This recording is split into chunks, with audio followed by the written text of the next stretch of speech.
Ross doesn't buy the dark satellite theory. He believes there's a simpler explanation. Jim was supposed to put a thermal blanket on the outside of the station to protect it from heat losses. I was ahead on my task, so Jim offered to give me the thermal blanket and let me attach it. When someone said, "What's that floating away?" I looked and I saw this blanket. I looked at the tether where it was supposed to be, and it wasn't there. Jerry, one of the thermal covers got away from you. How did it do that? I don't believe this. In this case, it's a story of an oops.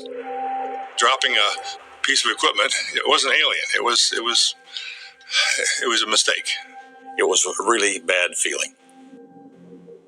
The blanket looks black because its reflective surface is facing away from the Earth, out towards the darkness of space. But not every sighting of the Black Knight can be so easily explained. There were reports in the 50s of strange things in orbit around the Earth. We don't know what they were. They weren't ours as far as we know. We don't think they were Russians either. What does that leave? Who knows? Bill Young is an Arizona-based astronomer who's taken it as his mission. In 2012, the space agency's planet hunting team spots something that baffles even them.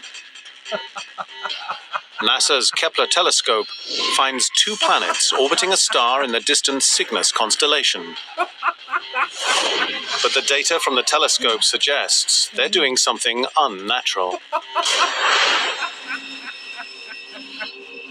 Both planets have been pulled out of the equatorial plane. The star is spinning like this, and the planets are going around like that. It's all very peculiar. You have to wonder, are we looking at something else besides conventional planets? Are they really planets? No. Are they artificial? If these bodies were artificial, they'd have to be bigger even than the fearsome Death Stars of Star Wars. The engineering involved would be far beyond human technology. But planetary orbits such as these do not happen when planets form naturally. Something very strange must have happened to these 2 planets in order to have them both misaligned the same amount from the equatorial plane. That's the hard part to explain. It needs something with some unholy power to shift it out of an equatorial orbit. The question is, what could create such a force? As an alternative to the Death Star hypothesis, planetary scientists have summoned an invisible planet. And we speculated that there was this additional body further out that was much larger. But we don't know that it is there yet. We don't know what it is or how far away it is. Just that we have a hint that this extra body further out might be true. This invisible planet, labeled Kepler 56d, would have to be huge. 3 to 4 times the mass of Jupiter. Capable of exerting such an immense gravitational pull that it could compete with the gravity of its own star. Whatever the 2 rogue objects are, they are doomed. In 130 million years, the star will expand, consuming them both. The dark world we call 56d will be the only survivor of the apocalypse. December 1998. December 1998. 6 NASA astronauts are about to open a new chapter in space exploration. Bullshit. Their mission: to assemble the International Space Station, the first permanently manned satellite to orbit the Earth. Jerry Ross is the spacewalk mission specialist. When you're starting to lay the cornerstones of something as important as the International Space Station, you're pumped, and you want to get on with the program. If the other one has a -1, then you've hit the nail on the head. 7 days into the mission, Ross and fellow astronaut Jim Newman are installing thermal protection on the new space station, when someone spots something unexpected. The crew member said, "What's that?" And I'm starting to look around, trying to understand what's that. What are they talking about? Way up. I was ahead on my task, so Jim offered to give me the thermal blanket. Now, how are these astronauts orbiting Earth while Earth is orbiting the sun at 67,000 miles per hour? These guys are orbiting Earth too, 67,000, or are they orbiting the sun along with the Earth? You people are freaking nuts. They don't look like they're moving at all. They're supposed to be flying flying around Earth at 17,500 miles per hour. You people are freaking nuts. Let me detach it.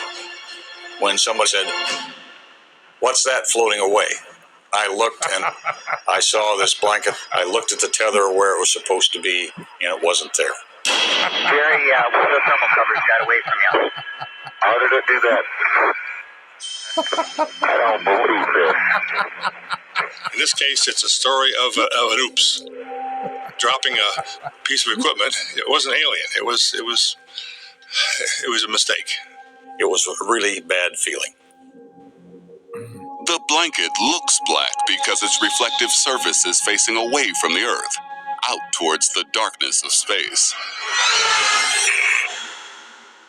But not every sighting of the Black Knight can be so easily explained.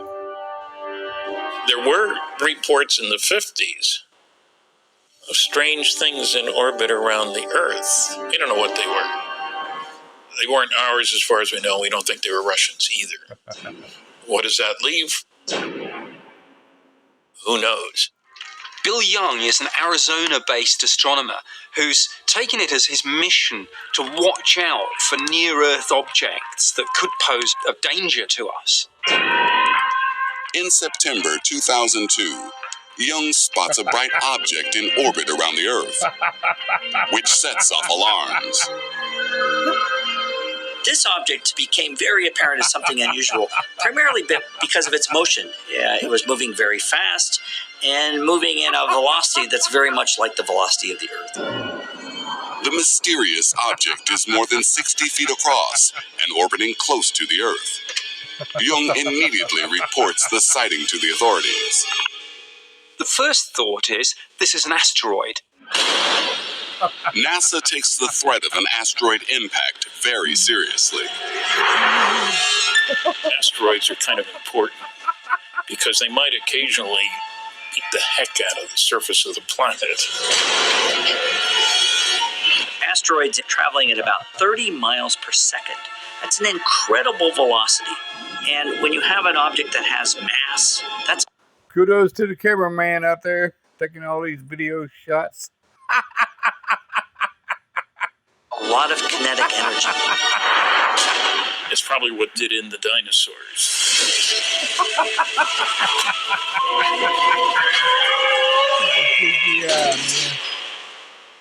But asteroid J002E3 isn't behaving like an asteroid at all.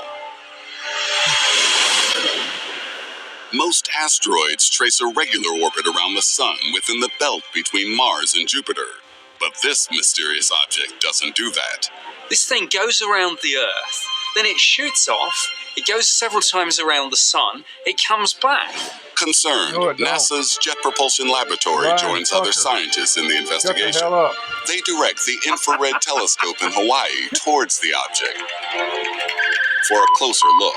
This is the most odd thing we've ever seen. And we pulled up the spectrum, and it was full of paint.